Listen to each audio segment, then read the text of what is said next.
El estrés es una capacidad del ser humano para poder reaccionar, ¿verdad?, a situaciones de amenaza. Eso, si ustedes lo ven, es la capacidad del ser humano para poder reaccionar a situaciones de amenaza. En el tiempo de las cavernas, ¿verdad?, el ser humano tenía que estresarse porque si venía un animal que se lo iba a comer, tenía que estar atento a correr y a huir, o a buscar un palo para defenderse. Por tanto, las reacciones eran mirar, detectar el riesgo, ¿verdad?, y viene el sistema parasimpático, ¿verdad?, y nos genera aumentar la pupila para ver mejor, acelerar el corazón para bombear sangre y tener energía, ¿verdad?, poner tensión en los músculos para poder golpear y agredir, etcétera. Todas las características físicas y mentales que tiene el estrés son para protegernos. Entonces uno debiera decir, ojo, el estrés es una capacidad que tiene la persona de sobrevivencia. ¿Ah? Es un superpoder. ¿Ah? Y que seguramente nos sirvió durante mucho tiempo. Las reacciones fisiológicas como por ejemplo mayor alerta, aceleración de la respiración. Uno acelera la respiración para tener más oxígeno y poder tener más energía para correr. ¿Ah? Aumentar el ritmo cardíaco, ¿verdad?, para bombear sangre. Aumentar la presión sanguínea. Incrementar la transpiración. La sangre se desvía hacia el cerebro y los músculos principales. Se activan otros mecanismos de protección, etc. Todas las reacciones físicas o fisiológicas, ¿verdad?, son para reaccionar frente a una amenaza. Ahora, ¿qué pasa cuando el peligro se ha ido o cuando se iba? Tiene que bajar el sistema, porque se fue el peligro, se fue el riesgo. Por tanto, todos los sistemas vuelven o tienden a volver a la normalidad. Durante un periodo, ¿verdad?, baja el tema de las pupilas, la sangre ya empieza a bombear menos, uno respira tranquilo, no va a seguir acelerado, o durante un ratito va a seguir así, pero lo normal es que vaya bajando. Entonces, el primer concepto del estrés es una capacidad de la persona, es un superpoder, ¿ah?, para poder sobrevivir. Y nos ha servido en el desarrollo histórico y es parte. Si usted no tuviera estrés, podría morir, si no tuviera capacidad de estrés. Imagínense, es un mecanismo. Si usted está ahí y va caminando en la noche y lo van a asaltar, ¿me entiende? O tiene un grupo de cabros ahí que están en la esquina, qué sé yo, usted tiene que tener estrés, porque si no tiene estrés, la va a perder entera.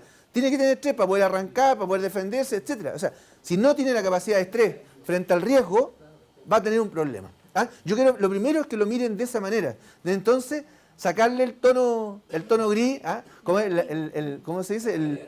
Tiene claro, ¿ah?, el mal comentario que tiene el estrés. El estrés justamente provoca, o esta capacidad de reacción, tanto fisiológica y psicológica. Ahora bien, ¿qué pasa cuando el estrés no se mantiene? ¿Qué pasa cuando el estrés se generaliza? Y ya no es solamente frente a una situación de peligro, de riesgo inminente, sino que usted anda y ve permanente riesgo. Ese es el problema. ¿Ah? Ese es el problema, porque efectivamente la capacidad de tener de reacción no es el problema, porque si no usted no estaría vivo. Pero sí, el problema es cuando, ¿verdad?, usted ve el riesgo en todas partes. Y más problema es que si lo ve de manera permanente. Entonces ahí estamos mal. Y cuando nosotros hablamos de que hay un problema de estrés en las personas, es porque ha ocurrido eso. Entonces, ahí es súper importante esta parte, porque uno puede identificar, un tema súper relevante, que es, primero, que la capacidad que tenemos es positiva, tenerla, para sobrevivir, etc. Segundo, cuando esta reacción, hay una sobrereacción, frente a distintas cosas, nosotros la vemos como un riesgo, y esto además se mantiene en el tiempo, ya pasa a ser un problema. Claro, y cuando esto se asocia a factores laborales, es otro problema más. Ya no es el tema cualquiera, sino porque uno pasa más de 8 horas en el trabajo, etcétera, y además va asociando permanentemente. Entonces, ¿qué tipo de...? Entonces, tú empezás a ver, ¿verdad?, que hay un riesgo en el compañero de trabajo. Hay un riesgo en el jefe que te llama. ¿Y por qué me llama? Entonces, aparece el tiburón, la pupila antes, la transpiración, ¿ah?, el mecanismo para correr, ojalá salir corriendo. El jefe me llamó, mi compañero, tengo la pega, no la he entregado, tengo el PMG, ¿cómo lo hago? Me enfermo de la guata, etc. O sea, toda la reacción del sistema, ¿verdad?, del sistema nervioso que permite huir o enfrentar este riesgo se transforma permanente en acciones que son de la vida cotidiana del trabajo. Y ese es un gran problema, ¿ah? Porque efectivamente esta situación y estos sistemas, si se mantienen en ese orden, son provocadores de accidentes. Y son provocadores, si estos sistemas se mantienen así, son provocadores también de enfermedad, de otras enfermedades. Entonces ya el problema del estrés no es el estrés solo en sí mismo, sino que además es un pivot para otra enfermedad. Entonces me deprimo, entonces me caigo, me tropiezo, por tanto no estoy bien concentrado, ¿verdad?, etcétera. Entonces ese es un elemento principal. Entonces ahí, bueno, aquí hay un tema cuando dice, por ejemplo, la falta de estrés o la falta de estrés generalmente provoca un disestrés, que en el fondo es poco estrés, ¿eh? Entonces hay más bien una desmotivación, se asocia a una desmotivación. Tú necesitas, cuando tú vayas a dar una prueba, cuando vayas a exponer, yo para venir a exponer aquí, necesito tener un poquito de estrés, si no podría prepararme, ¿eh? Entonces, no, estoy demasiado relajado. Tenés que estudiar, tenés que leer, tenés que mirar, tenés que prepararte. Si no tuviera esa gotita de estrés al inicio, no tendría me tengo que preparar. Entonces es necesario, pero hasta un punto determinado, en donde tú alcanzas tu máximo o mejor desempeño y después, por tanto, tienes que ir bajando, ¿ah? El problema es cuando la curva es la misma permanentemente, ¿ah? Ese es el problema. Entonces, el estrés es un desequilibrio entre la exigencia percibida y los recursos y las capacidades que la persona siente que tiene para enfrentar dicha exigencia. O sea, finalmente, a mí me genera el estrés. ¿Ah? Claro, bueno. Es que es con pelo largo, un hombre con pelo largo. Entonces, en el contexto laboral, ahora ya no lo veamos como estrés solo en el ser humano o salud, sino que veámoslo en el contexto laboral. En el contexto laboral el estrés es generado cuando yo percibo que mis capacidades son menos que mis exigencias. Ese es el tema. Frente al jefe, frente a mi compañero, frente a la pega que tengo, ¿ya? Y que cuando yo lo vivo de manera individual, este cuestionamiento, si hay un cuestionamiento a mi capacidad, lo vivo como manera individual, me empiezo a estresar yo mismo, solo, y por tanto está este desequilibrio entre las exigencias percibidas y mis capacidades percibidas. Y por tanto lo veo como un riesgo, ¿ah? Y me genera el estrés. Entonces, efectivamente, hay varios modelos que han visto el tema del estrés. Uno es el de Karasek. El de Karasek tiene que, en la medida que hay mayores demandas, efectivamente hay mayor estrés. Pero el estrés se maneja en la medida que tú tienes más control. Entonces son dos variables. Uno, la cantidad de la demanda que tiene, de lo que te exige la pega, y por otra parte, el control que te dan tus capacidades. Entonces, o capacidades percibidas. Si tú tienes alto control en lo que estás haciendo, lógicamente vas a poder responder a la demanda, independientemente que esta demanda sea alta, porque tú tienes la capacidad. Y por eso estudias, te perfeccionas, haces diploma, lo que sea. ¿Me entiendes? Entonces, ¿por qué? Porque aumentas la sensación o la capacidad de control frente a lo que estás desempeñando. Entonces te aumentan la demanda y tú sigues respondiéndola. Pero ¿qué pasa cuando, por ejemplo, hay una demanda, ¿verdad?, y hay bajo control? Cuando tú vienes bajo, y puede ser bajo control porque no tienes la capacidad o el conocimiento, o porque no te lo dan, el jefe no te da el control y le da el control a otro, por ejemplo, y te quita el control o la capacidad de respuesta, o no tienes la herramienta y los instrumentos necesarios para hacer tu pega, no tienes las plata, el presupuesto para hacer tu pega, todo eso va en contra de tener el control para resolver el tema. Entonces la demanda te aumenta, sin embargo la sensación de control baja. Y eso nos pasa, pareciera ser, a los funcionarios públicos con mucha frecuencia. ¿Ah? Y me dicen si estoy equivocado. Pero, por ejemplo, tener herramientas, instrumentos malos, es de todos los días. ¿Ah? O no tener el presupuesto adecuado para responder a la demanda. ¿Qué es lo que nos ha pasado en el último tiempo? ¿Cómo están las demandas del público? Estamos en una sociedad, dice, empoderada. ¿Sí? Empoderada. Y más informada. Oye, hace 2 años atrás estuve a cargo de un proyecto nacional en un hospital y el médico me decía, oye, aquí los pacientes llegan con el celular en la mano y dice, doctor, ¿por qué no me dio tal y tal remedio que en Australia están aplicando y que sea bien? O sea, llegan con el diagnóstico completo y saben todo y preguntan específicamente. O sea, ya no miran al técnico paramédico, ya no miran a la enfermera, van a discutirle al médico. Eso que pasa en los hospitales nos pasa a todos los que atendemos de alguna manera al público. Y la gente hoy día está también más consciente de sus derechos. Y al estar más consciente de sus derechos, nosotros somos la cara del Estado. Por tanto, nosotros recibimos eso. Un Estado que muchas veces a la ciudadanía le parece como distante. El Estado aparece para la ciudadanía para cobrarle los impuestos, para cobrarle el permiso de circulación, o sea, para fiscalizarlo, para pura cosa negativa. Y en el momento que necesita el Estado para, en una lluvia, en un terremoto, no están. Cuando estoy cesante, no está el Estado. O sea, y eso es tremendamente peligroso porque se ve el Estado lejano. El Estado, al estar lejano o a ser percibido lejano por la gente, se debilita la democracia. Se debilita, y por eso es un problema de democracia también. En la medida que el Estado está más lejano o ineficiente, o hay mayor corrupción en el Estado, ¿verdad? Es la democracia la que se evita. Porque la gente termina pensando que da lo mismo. Tener a este o a este otro.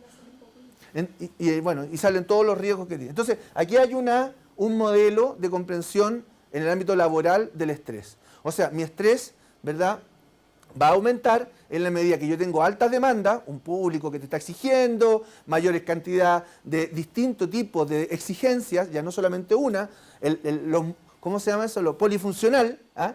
El concepto, no, usted es polifuncional, entonces tiene que saber de todo. Entonces, mayor y variedad de exigencias y por otra parte, la capacidad de control que yo tengo. Y la capacidad de control no solo está dado por la información o por la capacidad de conocimiento, sino que también por los recursos que tú tienes y por la autoridad que te da tu jefatura para tomar decisiones. Porque muchas veces tú no tienes capacidad de tomar decisiones y tienes que consultarlo. Y la persona que te viene a consultar a ti a la ventanilla quiere decisiones aquí y ahora. Quiere su cuarto de libra, como dice, quiero mi cuarto de libra y te lo va a exigir. Y usted dice, no, es que tengo que preguntar, tengo que hacer un papeleo y ahí ya perdiste. Entonces, alta exigencia de la gente en el Estado y poca capacidad de resolución es lo ideal, digamos, es el perfil ideal para generarte un estrés laboral total. Ese es el concepto de Karasek, por lo menos en el modo. Ahora también existen otras situaciones en las cuales las demandas son muy pocas. Y si tú tienes alta capacidad, te aburre. ¿Ah? Y te pasa como que tú dices, aquí me estoy perdiendo. ¿Ah? Y hay gente que se siente perdida en el tema. A mí me están perdiendo mi capacidad. Yo podría hacer muchas más cosas. Porque te piden cosas que tú decís, no porque tú las consideres menores, pero sí porque a lo mejor tienes la capacidad para hacer otras cosas. Sin embargo, estás en un puesto o haciendo tareas que no te exigen tanto y las tienes demanda. O, por ejemplo, personas que llevan mucho tiempo haciendo lo mismo. Años, 10 años, 20 años haciendo lo mismo, haciendo el mismo tarea rutinaria y al final terminan enfermándose. El tema es que esto enferma. No es que solamente, sino que se enferma. ¿Ah? O aquellos que tienen un alto nivel de demanda, ¿verdad? Y tienen poca capacidad de control y al final se terminan estresando. Bueno, ahí están lo ideal, ¿verdad? Lo ideal es tener alta demanda. Porque lo ideal de tener alta demanda es tener desafíos. Los desafíos al ser humano le sirven. Ponerse desafíos cada vez mayores, pero tener mayor capacidad de control permanentemente. O sea, mayor capacidad para dar respuesta. Ese es el espacio en el cual uno dice, aquí me estoy sintiendo cómodo. ¿Ah? Aquí me siento cómodo. Especialmente en funcionarios, ¿verdad?, profesionales o en distintos tipos de funcionarios, ¿verdad?, que tienen mucha capacidad de poder tomar decisiones o resolver, sin embargo, no pueden en la práctica. Bueno, el modelo es lo mismo que expliqué, ¿verdad? La alta tensión tiene que ver principalmente, en la alta tensión es cuando tengo poco control y tengo harto trabajo, ¿verdad? Fatiga, ansiedad, depresión, agotamiento emocional, el burnout. El burnout todavía no está reconocido como enfermedad profesional, pero estamos a punto. La OIT está abogando para que el burnout pase a ser una enfermedad profesional. Y las centrales de trabajadores han abogado por eso, por ese reconocimiento. Y el burnout justamente tiene que ver con los funcionarios que atienden público directamente. Y se llama el síndrome del quemado, ¿no? Tú te quemáis porque al final termináis como saturado.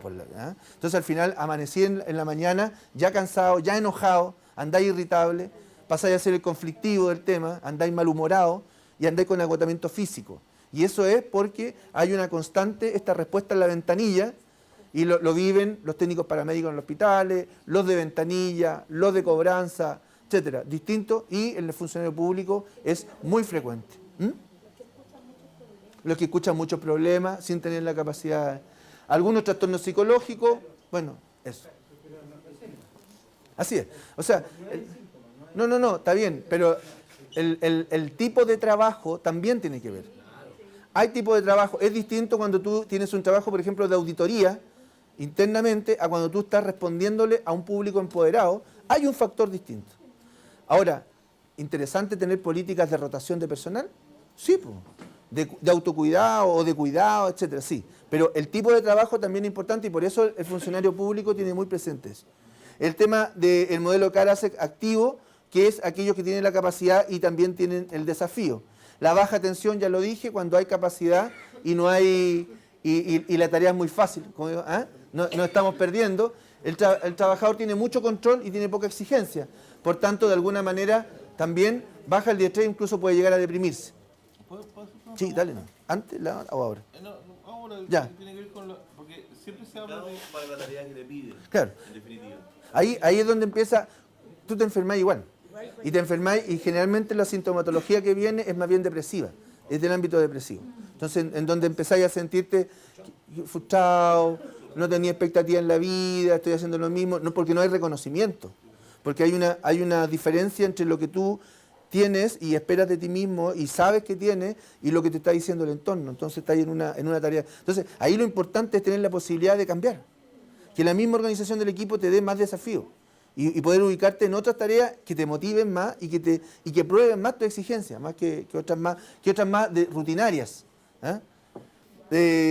Ahora, también hay trabajadores, ojo, parece que lo pasé, también hay trabajadores que si usted le pone mucha exigencia, también se entran a enfermar.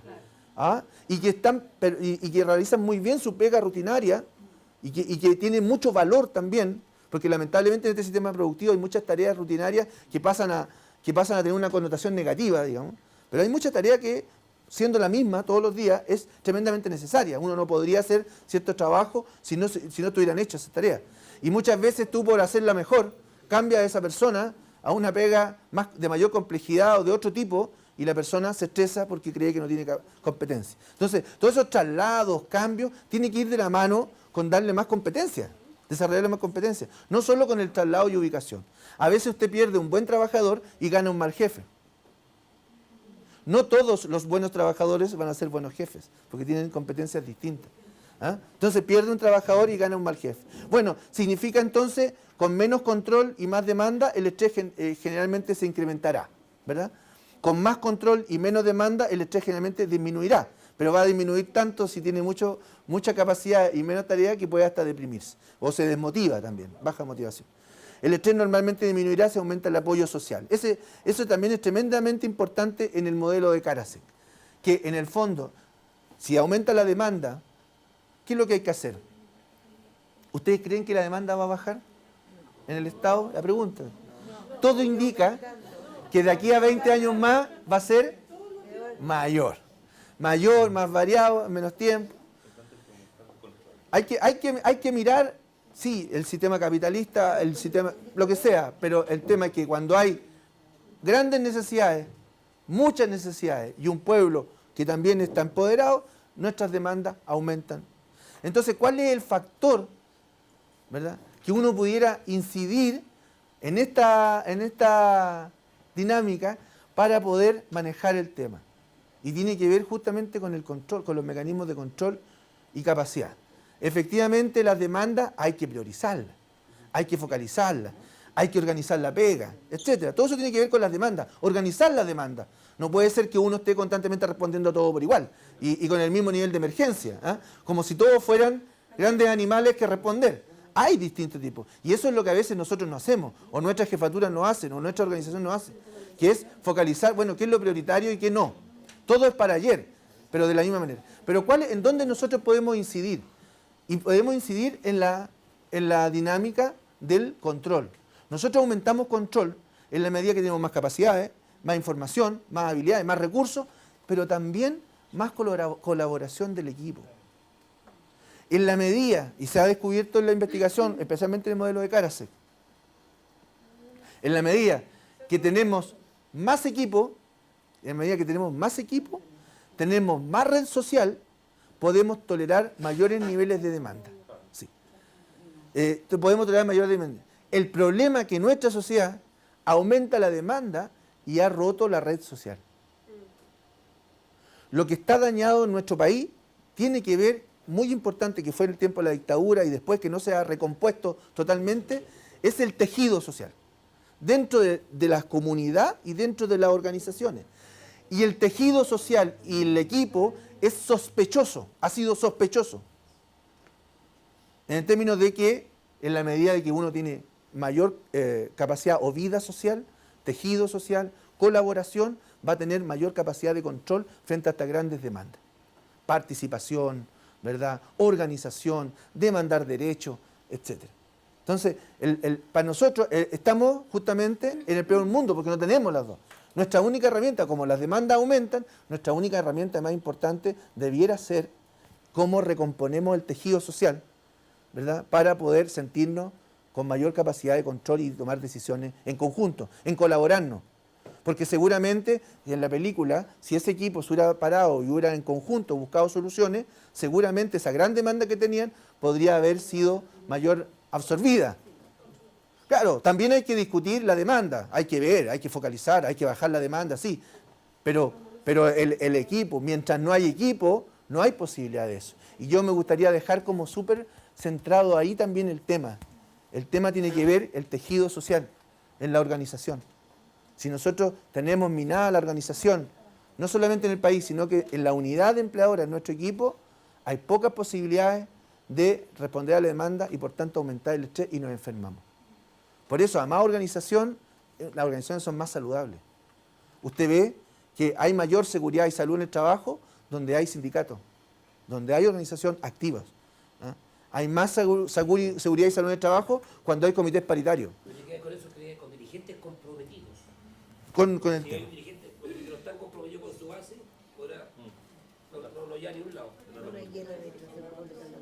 Y ahí está, volvemos a recordar el modelo de la OIT, volvemos a recordar el modelo de la OIT que vimos en la sesión anterior, que todo el tema de la salud y la seguridad tiene que tener una mirada integral, ecológica, sistémica.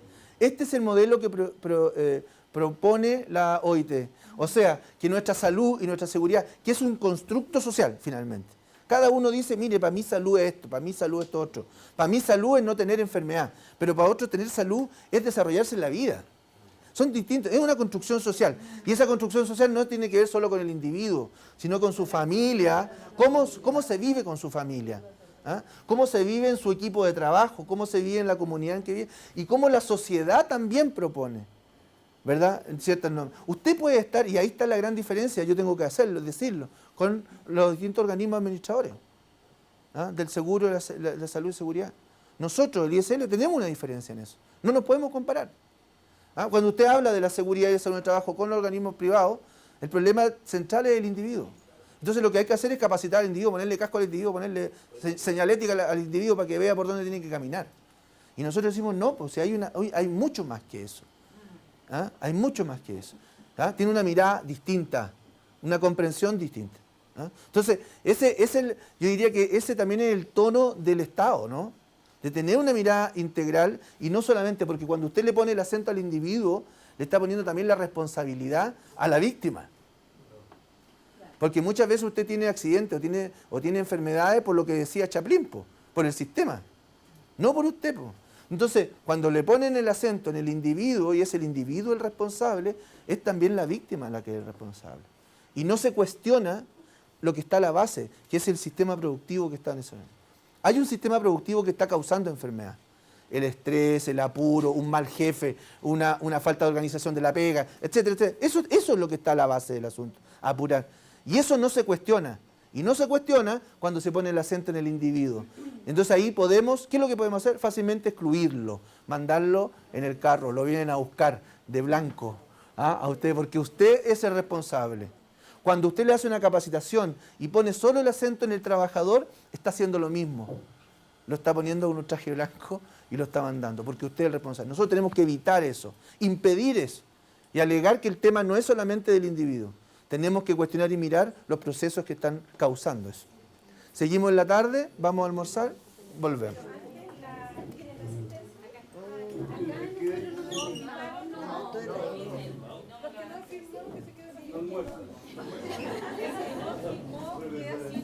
En la primera parte, ¿verdad? Volvíamos al modelo que nos proponía la OIT. Este modelo se llama ecológico sistémico, ¿ya? Y que considera a la persona, lo considera a la persona en el marco de la... Sí. Estamos estresados con esta... En el marco de la vida, ¿verdad?, de la persona, un individuo, la familia, su lugar de trabajo, la comunidad en general y el entorno social.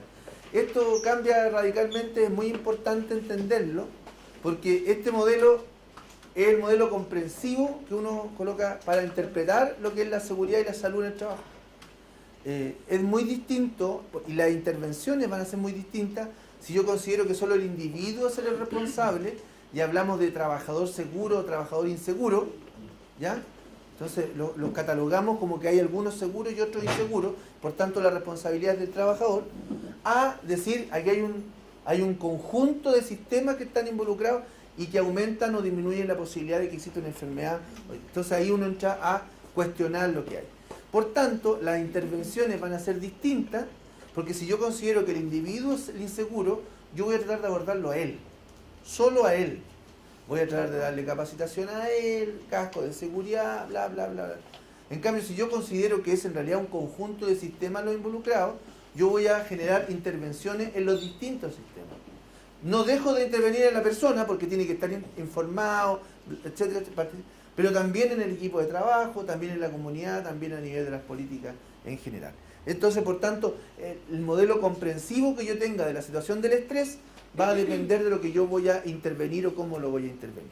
Por tanto, si bien es cierto, sí sirven todas esas acciones, como por ejemplo de relajación personal, talleres de tai chi, talleres etcétera, distintos niveles de iniciativa que hay en los distintos servicios públicos, son importantes, son positivas, pero lo que les falta es el anclaje estructural, ¿eh?, en la organización, como parte de una política que tenga mayor impacto y permanencia en el tiempo. Y no solamente hasta cuando dure las lucas que se le paga a la profesora, que va a ser, y después ya no se le paga más a la profe y desaparece. Y le quedamos debiendo la plata a la profe de yoga, que generalmente ocurre para la profe de yoga, le hace a 2 o 3 personas y después ya dejan de ir. Y termina la iniciativa. Entonces, ¿qué es lo que dice? No, si nosotros le dimos la posibilidad porque le prestamos la sala para que hicieran yoga. Pero eso no tiene nada que ver, porque eso se mantiene en 3 o 4 iniciativas personales. Tiene que haber parte de una estructura. Y además cuestionar cómo está la estructura y la organización que está provocando esto. Porque si no, lo que va a ocurrir es que la persona se relaja, efectivamente, pero después vuelve a un lugar de trabajo que está enfermo. O que enferma. Por tanto, no tiene mayor impacto en el tiempo. Bueno, así como está el modelo de Karasek, hay un modelo que es muy conocido, que es el modelo de Maslow, ¿verdad?, en donde hablaba de las necesidades del ser humano, en donde estaban las necesidades básicas o fisiológicas, comer, tomar agua, dormir, etc. Un segundo nivel de seguridades básicas, ¿verdad?, necesidades de seguridad básica, que no te pasen cosas, que no se te incendie la casa, que no te asalten, etc. Después una superior, que es necesidades sociales del ser humano, ¿verdad?, de interactuar con otros, de sentirse reconocido, de tener interacción, una necesidad de estima, de ser valorado, ¿verdad?, y la autorrealización, que es generar elementos o proyectos de vida mucho más allá de lo que está viviendo. Lo que plantea Maslow es que cualquiera de estas necesidades iban en escala, por tanto hay que resolver primero las básicas. Mientras las personas no tienen las básicas, difícil le podemos pedir las otras, ¿verdad? Entonces ahí va generándose, cuando no están satisfechas, la persona se enferma. Entonces esa es la mirada de Maslow. Camino hacia la autorrealización, ¿eh? Esa es la mirada. Entonces, ese es otro modelo. También está el modelo de estrés de Palmer, Cooper y Thomas, que tiene que ver fundamentalmente con el distinto tipo de factores de riesgos potenciales que se están confabulando para generar el estrés de la persona, elementos culturales, la demanda, el control, rol, etc. Aumenta un poco los factores y esto va generando síntomas individuales y síntomas organizacionales y tiene consecuencias en el trabajo. Y esto se va repitiendo. un modelo de explicación de la demanda. Bueno, hay distintos factores relacionados, distintos factores que son de riesgo relacionados al estrés. Entre ellos, ¿hay alguien parecido aquí? ¿Hay alguien? Por ejemplo, hay factores que se relacionan con el estrés o que se relacionan más, como son los contenidos del trabajo. Son muy distintos los tipos de trabajo que hay. La carga y ritmo del trabajo, el horario de trabajo también, los horarios extensos, los horarios de noche, etcétera. La participación y el control en lo que es la ejecución o organización del trabajo. Si tú participas o no participas de organizar tu trabajo, si te toman en cuenta, va a generar más o menos estrés, o si te lo imponen de una manera determinada. El desarrollo profesional, el estatus y la remuneración también es importante, ¿verdad? El tema de sentirse que en la pega uno tiene posibilidades de desarrollarse y crecer. El rol dentro de la organización, claramente si es una organización que toma en cuenta a los trabajadores, si los hace participar, si tenemos un rol o en realidad aquí hay un monólogo entre una autoridad suprema y los demás. Relaciones interpersonales, ¿cómo están esas relaciones interpersonales? Si hay un buen clima, hay buenas relaciones, hay relaciones positivas, o por el contrario, digamos, hay conflictos, etc. La cultura organizacional también, hay determinados tipos de culturas, ¿verdad?, que generan más estrés que otras, digamos, por la forma de asumir el trabajo. Y hay culturas efectivamente que son más tolerantes, que tienden a la colaboración, etc. Esa cultura también se va creando, finalmente. Y que tiene que ver, por ejemplo, con organizaciones que tienen mucho más espacio de compartir. Uno dice, cuando uno conoce otras realidades, uno dice, en nuestro país, generalmente el trabajo no tiene muchos espacios comunitarios dentro del trabajo. Como que se restringe a el lugar donde uno va a hacer el café rápido y volver, digamos. Y en general el trabajo es más bien individual, en computador, chao. Pero todos los espacios como más bien colectivos se pierden. Si tú no tienes espacios colectivos, no tienes comunidad, no tienen posibilidad de diálogo, no haces eso. Entonces, ¿cómo? Ahí hay porque la Dirección de Trabajo hace poco un equipo fue a ver la inspección a España, ¿verdad? Fueron a ver, y una de las cosas que a mí me comentaban por lo menos era el tema de esto de las conciliaciones, y habían espacios de diálogo, pero ya de la empresa misma. Entonces, en las inspecciones del trabajo, las instituciones públicas tienen su espacio para el diálogo, con su silla, con su café, con su agua, etc. Y espacio para trabajadores, empresarios y el gobierno. Y eso se desarrollaba permanentemente y está extendido. Hoy día todavía para nosotros es muy difícil eso. Pero los espacios así como las distintas instituciones públicas, por lo general no tenemos mucho espacio para la comunidad interna y para el trabajo. La conciliación de la responsabilidad familiar y la exigencia del trabajo, también. Hay trabajos que no permiten la conciliación, especialmente en las mujeres, digamos, y hay que decirlo en ese sentido, nosotros no colaboramos mucho, digamos, en el tema de la doble presencia, que es el estar trabajando y estar pensando, ¿verdad? No se asumen los roles. Sí. Y el impacto del estrés sobre la salud, ¿verdad? La presión arterial, el agotamiento emocional, trastornos mentales, enfermedad cardíaca. También se ha visto que hay una incidencia en el cáncer, el comportamiento suicida también.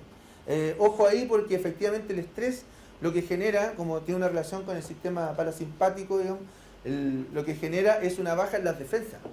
Hay un sistema inmunológico fundamental. Hay un impacto entre el estrés y el sistema inmunológico. El sistema inmunológico es el sistema que tenemos, ¿verdad?, para defendernos de los distintos tipos de enfermedades. Al verse afectado el estrés, efectivamente comienzan a aparecer enfermedades porque nuestro sistema de defensa está dañado o está afectado. Y ahí empiezan a aparecer fundamentalmente los herpes, empiezan distintos tipos de infecciones, ¿verdad? Aparecen los problemas respiratorios, aparecen distintos tipos de problemas, ¿verdad? Que al final la persona estresada, antes de llegar al psicólogo, al psiquiatra, pasa por una serie de otros médicos. Entonces pasa por el cardiólogo, pasa por el internista que ve el aparato respiratorio, pasa por el ginecólogo de la mujer, porque no, esto es un tema hormonal, digamos, entonces, al final en realidad es difícil porque además tiene una connotación negativa de decir, mira, yo voy al psicólogo, voy al psiquiatra, entonces es como, claro, es como te estigmatizan. Entonces es como la última cuando ya llegáis, ya pasaste por todos lados y decir el tema de... Y ahí volvemos a la mirada de la interrelación, ¿verdad? De lo distinto. Porque efectivamente, ¿por qué esta mirada de relación? Porque lo que hemos visto del estrés, ¿verdad? Va a incidir que cuando la persona es estresada va a buscar distintas vías de canalización. ¿Ah? Y por tanto hay una asociación entre el estrés muchas veces y los espacios de consumo de alcohol y otras drogas. O sea, hay una relación ahí por búsqueda de relajación, me doy permiso, ¿ah? Este es mi único espacio, me voy con mis amigos, es el único espacio que tengo en la semana, no tengo que aguantarle la cara al jefe, no sé, etcétera, una serie de cosas. Entonces me voy y me borro, como dicen los cabros, me borro a la tele, apago la tele. Porque mi vida, para evitar cuestionar la vida, ¿verdad? Porque uno debería decir, bueno, sí, no lo estoy viviendo bien la vida, pero no cuestiono, porque no la puedo cuestionar porque pierdo el trabajo, etcétera. Entonces, no la cuestiono y finalmente me termino fragmentando. Entonces, bueno, sufro y la vida y me voy a tomar unos tragos, me voy a consumir droga con mi amigo porque ese es el espacio que tengo, es mi espacio. Esa es la vinculación. La violencia también, el estrés, la gente más estresada tiene más tendencia a reaccionar de manera violenta, etcétera. Sandra después nos dirá eso, digamos, cómo ocurre. Y también, bueno, el VIH-Sida fundamentalmente tiene que ver fundamentalmente con conducta de riesgo, ¿ah? Y de protección, ¿verdad? Y también tiene que ver también, ¿verdad?, con buscar situaciones de placer, situaciones de relajación, situaciones también en mi vida. Yo estoy permanentemente cumpliendo y viéndole la cara al jefe en el trabajo, entonces en mi vida privada nadie se mete. Y en ese nadie se mete, lo hago de manera insegura, etcétera. Entonces, tiene que ver. ¿Ah? El tabaco también, el estrés aumenta el nivel de consumo de tabaco, lógicamente. Es una forma... también el tabaco te genera, y lo vamos a conversar en su momento, genera espacio de socialización. O sea, muchas veces cuando uno conversa con la persona que fuma, ¿verdad? Dice, bueno, ahí este es el espacio en donde yo me siento tranquilo, converso con el otro, me fumo un cigarrito, tiene un tiempo determinado y después me voy. ¿Ah? ¿Por qué? Porque también en mi vida cotidiana, en el trabajo, no tengo esos espacios. El tema de la nutrición, claramente la persona que está más estresada también se desahoga, hay ansiedad también. Muchas veces la comida está, al igual que el cigarro, está como un bastón cubriendo otras necesidades, otras carencias. Entonces la comida, al llegar en la noche, por ejemplo, y comerse platotes de cosas, digamos, meterse, lógicamente después de un día estresado, un día en el cual he tenido que responder a un ambiente estresado, bueno, nadie me dice, esta es mi casa, yo como lo que quiero, me lo compro yo. ¿Ah? Entonces, en eso de este espacio y aquí yo decido, es muy importante en todos los tipos de conducta. Esto es lo mío, aquí nadie me va a decir nada. Entonces aquí yo puedo gritar y grito a mi mujer, aquí yo puedo consumir, aquí yo puedo fumar, aquí yo puedo comer también. O por último voy y compro. ¿Ah? ¿Por qué? Pero finalmente, ¿qué es lo que pasa? Finalmente no te estáis cuestionando cómo estás viviendo durante el trabajo. Entonces, finalmente eso. ¿Ah? La carencia que estás viviendo en el trabajo la estás sacando otra vez de otra. El tema de la actividad física, bueno, lógicamente el tema de la actividad física disminuye el estrés, lo vamos a ver. El sueño saludable, el estrés aumenta los problemas de insomnio. Tenemos una alta cantidad de personas que no está durmiendo. Entre los trabajadores, ojo. Alto, sobre todo funcionarios públicos, que duermen 2, 3 horas, 4 horas y en la noche se ponen a leer, o se ponen a consumir también. Hay otros que andan con mujeres.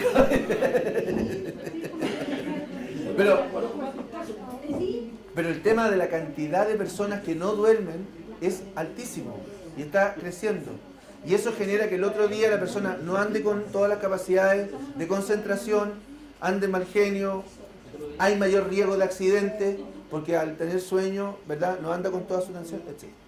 Tenemos también el estrés económico, porque al tener estrés, ¿verdad?, yo quiero relajarme, tomo mis decisiones, aquí está mi plata y yo lo hago y bueno, ahí no tener ninguna responsabilidad. Entonces, efectivamente, si uno mira la interrelación, claramente tiene distintas interrelaciones. ¿Ah? Y el estrés es uno de los elementos básicos de esto, o sea, uno tiene que entenderlo como un elemento básico. Pero así como tiene relaciones, también es importante, porque si uno aborda uno de estos, también puede ir solucionando otro. Entonces también tiene la doble entrada, digamos. No solamente que se ve afectado por el estrés, sino que también Ahora, bien, el tema de la gestión del estrés en el trabajo, fundamentalmente el estrés en el trabajo tiene que ir en la perspectiva, o lo que se han visto las buenas prácticas por lo menos, tiene que ver con aumentar el nivel de control, un poco lo que decía. ¿Eh? O sea, si realmente no podemos mirar que vamos a disminuir la demanda, acuérdense, la demanda y el control, se ve difícil. ¿Ah? Ojalá pudiéramos disminuir las demandas, pero de disminuir la demanda, lo que nos queda es aumentar el control y gestionar esta demanda, gestionar esto. Entonces, en ese sentido, el apoyo social, por ejemplo, los equipos de trabajo, la colaboración, etcétera, es fundamental. La búsqueda de correspondencia entre el trabajo y el trabajador, o sea, en la medida de que los objetivos de la organización también tienen que ver con los objetivos personales del trabajador, y ver esa relación. La formación, la educación también es una forma de abordar esta temática. La transparencia y la justicia, cuando la persona ve que, por ejemplo, todos estamos trabajando, se sobrelleva mejor la carga laboral que cuando dice, mira, yo nomás estoy trabajando, o nosotros y este otro no lo hacen trabajar. Hay una injusticia. O sea, aparte de la carga laboral, tú le agregas la percepción de injusticia, se agrega, ¿verdad?, a la insatisfacción. Y la mejora del ambiente físico del trabajo también es fundamental, ¿verdad?, en un entorno físico que contribuye a esto. ¿Ah? Entonces, algunos pasos en cuanto a la gestión de la evaluación de los factores de riesgo del estrés.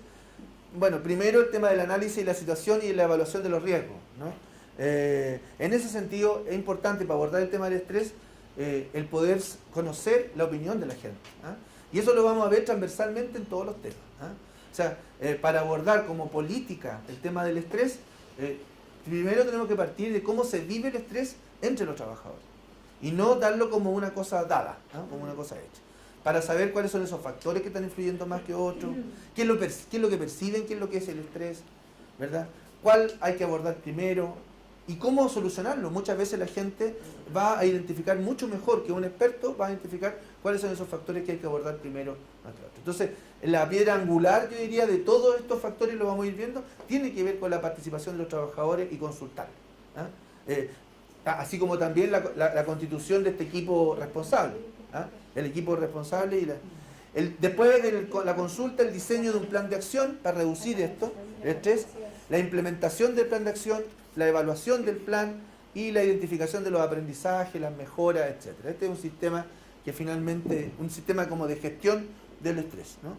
Algunas medidas que se han implementado para el lugar de trabajo, por ejemplo, las medidas de prevención del estrés se deben gestionar en función multidimensional, o sea, que incluye elementos individuales, pero también de la organización, también de la familia, también de la comunidad.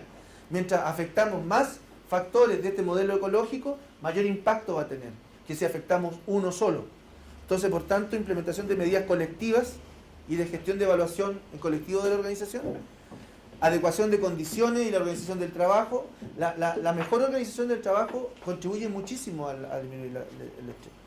El fortalecimiento de habilidades para abordar el estrés entre los trabajadores, la capacitación, el tema del manejo de técnicas de estrés, etc. Y el desarrollo de sistemas de apoyo social para el trabajo dentro del lugar de trabajo. ¿Ah? Muchas veces apoyo en el tema de los hijos, en el tema de la actividad física. ¿Ah? Por ejemplo, muchas veces en el tema de la alimentación, qué tipo de alimentación se está dando.